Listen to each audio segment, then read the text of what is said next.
Esther chapter 7. Esther intercedes for her people. So the king and Haman came to dine with Queen Esther. And as they were drinking wine on the second day, the king asked Esther again, "Whatever you request, even as much as half the kingdom, it will be given to you." So Queen Esther answered, "If I have found favor in the eyes of the king, and if it pleases the king, grant me my life. This is my petition, and spare the life of my people. This is my request. For we have been sold, I and my people, for destruction, slaughter, and annihilation. If we had simply been sold as male and female slaves, I would have remained silent. For such distress would not be worth disturbing the king." King Ahasuerus responded to Queen Esther, "Who is he? Where is the man who presumed to do this?" Esther replied, "The man, the adversary and foe, is the wicked Haman."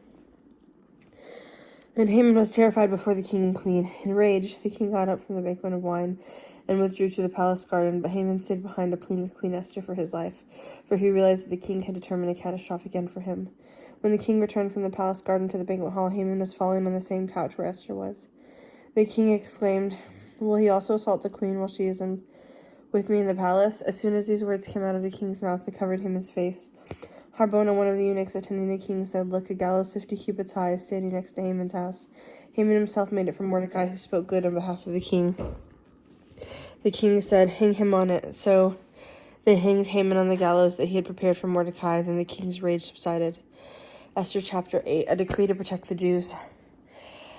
The same day, King Ahasuerus gave Queen Esther the estate of Haman, the enemy of the Jews. Then Mordecai came to the presence of the king, for Esther had revealed how he was related to her. The king took off his signet ring, which he had taken back from Haman, and gave it to Mordecai. Esther then appointed Mordecai over Haman's estate. Esther again pleaded with the king, falling at his feet and weeping. She pleaded with him to stop the evil of Haman the Agagite and his plan as he had devised it against the Jews. The king extended the golden scepter to Esther, and she arose and stood before the king. She said, "If it pleases the king, and if I have found favor before him, and it seems right to the king, and if I am pleasing in his eyes, let an edict be written, rescinding the dispatches devised by Haman, the son of Hammedatha the Agagite, which he wrote to destroy the Jews who are throughout the king's provinces. For how can I endure seeing the disaster that will fall on my people? How can I bear to see the destruction of my relatives?" King Ahasuerus said to Queen Esther and Mordecai the Jew, "I have decided to give King Haman estate to Esther and had him hanged on the gallows because he stretched his hand against the Jews. Now write in the king's name on behalf of the Jews what seems good to you, and seal it with the king's signet ring, for a decree that is written in the king's name and sealed with the king's ring cannot be revoked." So the king's scribes were called. At that time, on the 23rd day of the third month of the month of Sivan, it was written according to all that Mordecai commanded to all the Jews, as well as all the officials, governors, and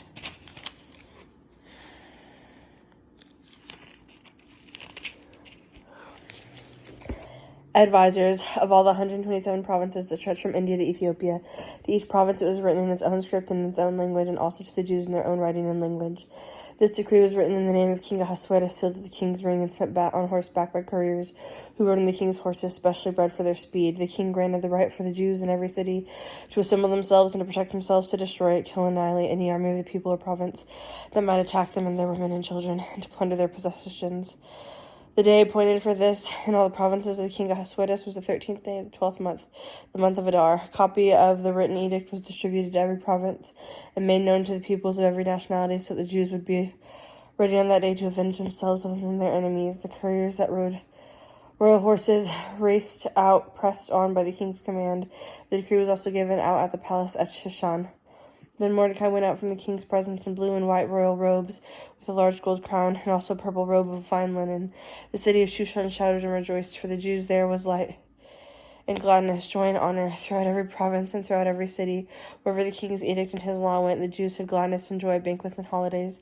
Many peoples of the land became Jews because of the fear the Jews had overcome them. Esther 9. Jews defend themselves. Consequently, on the 13th day of the 12th month, that is the month of Adar, the king's edict and his law draw near to be carried out. On that day, the enemies of the Jews had hoped to overpower them, but contrary to expectations, the Jews gained the upper hand over those that hated them. Jews assembled in their cities throughout all the provinces of King Ahasuerus in order to lay hands on those seeking their harm. No one was able to stand against them, for fear of them had fallen on all the peoples. Even all the administrators of the provinces, the officers and governors, and those doing business for the king, helped the Jews, for the dread of Mordecai had fallen on them. Mordecai was prominent at the palace, and his fame spread throughout all the provinces. The man Mordecai was growing ever more powerful. The Jews struck down all their enemies with the sword, killing and destroying, and they did whatever they wished to those who hated them.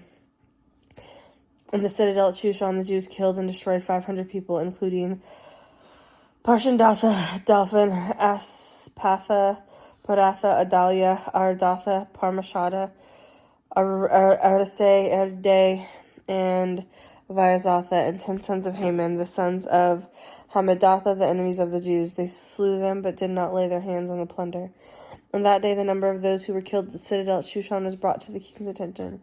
The king said to Queen Esther, "The Jews have killed and destroyed 500 men in the citadel of Shushan, including Haman's 10 sons. What have they done in the rest of the king's provinces? Now it is your request. It shall be granted to you. What other petition do you have? It shall be done." "If it pleases the king," Esther said, "let the Jews in Shushan be allowed to carry out today's edict tomorrow also, and let Haman's 10 sons be hanged on the gallows." The king commanded that this be done. A decree was issued in Shushan, and they hanged Haman's 10 sons. The Jews in Shushan gathered together on the 14th day of the month of Adar, and they killed 300 men in Shushan, but they did not put their hands on the plunder. Meanwhile, the rest of the Jews who were in the king's provinces gathered together to protect themselves and to get relief from their enemies. They killed 75,000 of their enemies, but they did not lay their hands on the plunder. This happened on the 13th day of Adar, and on the 14th day they rested, making it a day of feasting and gladness. But the Jews that were in Shushan had assembled on the 13th, and on the 14th and on the 15th they rested, making it a day of feasting and gladness. That is why the rural Jews, those living in unwalled villages, make the 14th day of the month of Adar a day of gladness and feasting, a day of sending presents of food to one another. Purim festival. Mordecai recorded these events, and he sent letters to all the Jews throughout all the provinces of King Ahasuerus, both near and far, urging them to celebrate the 14th and 15th days of Adar every year as the days when the Jews got relief from their enemies, and as the month when their sorrow was turned into joy and their mourning into celebration. These were the days of the feasting celebration and sending presents of food to one another and giving gifts to the poor. So the Jews agreed to continue the commemoration they had begun, and do what Mordecai had written to them. For Haman, son of Hamadatha the Agagite, the enemy of all the Jews, had schemed against the Jews to destroy them, and had cast the pur, that is, the lot, to ruin and destroy them. But when it came to the king's attention, he issued a written edict over that wicked scheme of Haman had devised against the Jews should come back on his own head, and that he and his son should be hanged on the gallows. For this reason, these days were called Purim, from the word pur. Therefore, because of everything in this letter, and because of what they had seen, and what had happened to them, the Jews established and took upon themselves, upon their descendants, and upon all who joined them, that they would commemorate these 2 days in the way prescribed and at the appointed time every year. These days should be remembered and observed every generation by every family and in every province and in every city. These days of Purim should not fall from among the Jews, nor their remembrance perish from their descendants. Then Queen Esther, the daughter of Abihail, and also Mordecai the Jew, wrote with full authority to confirm the second letter of Purim. He sent letters to all the Jews in the 127 provinces of the kingdom of Ahasuerus with the words of shalom and truth, to establish the days of Purim as their designated times, just as Mordecai the Jew and Queen Esther had decreed for them, and just as they had established for themselves and their descendants matters regarding their times of fasting and lamentations. Esther's command confirmed these regulations about Purim, and it was written into the records. Esther chapter 10. Now King Ahasuerus imposed a tribute upon the entire land, even to the coastlands of the sea. All of his acts and power and might, along with the full account of the greatness of Mordecai and the story of how the king promoted him, are they not written in the book of the Chronicles of the kings of Media and Persia? For Mordecai the Jew was second and only to King Ahasuerus, preeminent among the Jews, and held in high esteem by the multitude of his people. He sought their good and spoke for the welfare of his descendants. Daniel chapter 1. Kashrut as a test of faithfulness. In the 3rd year of the reign of King Jehoiakim of Judah, King Nebuchadnezzar of Babylon came to Jerusalem and besieged it. God gave King Jehoiakim of Judah into his hand, along with some of the vessels of the house of God.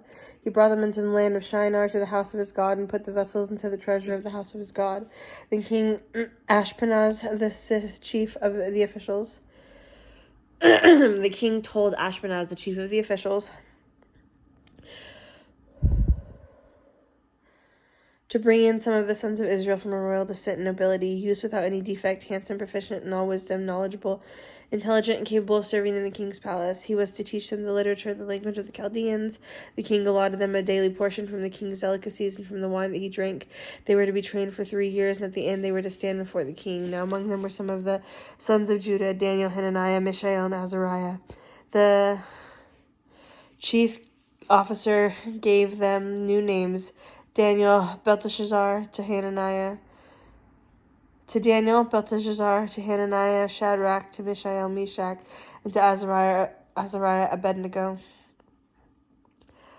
But Daniel resolved not to defile himself with the king's delicacies or with the wine he was drinking. So he entreated the chief official for permission not to defile himself. Now God caused the chief officials to show mercy and compassion to Daniel. But the chief official said to Daniel, I fear my lord the king, who allotted your food and your drink. Why should he see your faces looking poorly, unlike the other youths your age? Then the king would have my head because of you. Daniel then said to the guard, whom the chief officials had appointed over Daniel, Hananiah, Mishael, and Azariah, please test your servants for 10 days, giving us just vegetables to eat and water to drink. Then compare our appearance and the appearance of the youths who eat the king's delicacies, and treat your servants according to what you see. So he listened to them in this matter and tested them for 10 days. At the end of the 10 days, their appearance was better, and their bodies healthier than all the youths who ate the king's food. So the guard took away their delicacies and the wine they were supposed to drink and gave them vegetables and said, Vegetables! Now, as for these 4 youths, God gave them knowledge and proficiency in every kind of wisdom and literature, and Daniel could understand all sorts of visions and dreams. At the end of the time set by the king to bring them in, the chief official presented them before Nebuchadnezzar. When the king spoke with them, he did not find among all of them anyone like Daniel, Hananiah, Mishael, and Azariah, so they entered the king's service in every manner of wisdom and understanding about which the king questioned them. He found them 10 times better than all the magicians and astrologers throughout his realm. Daniel remained there until the first year of King Cyrus.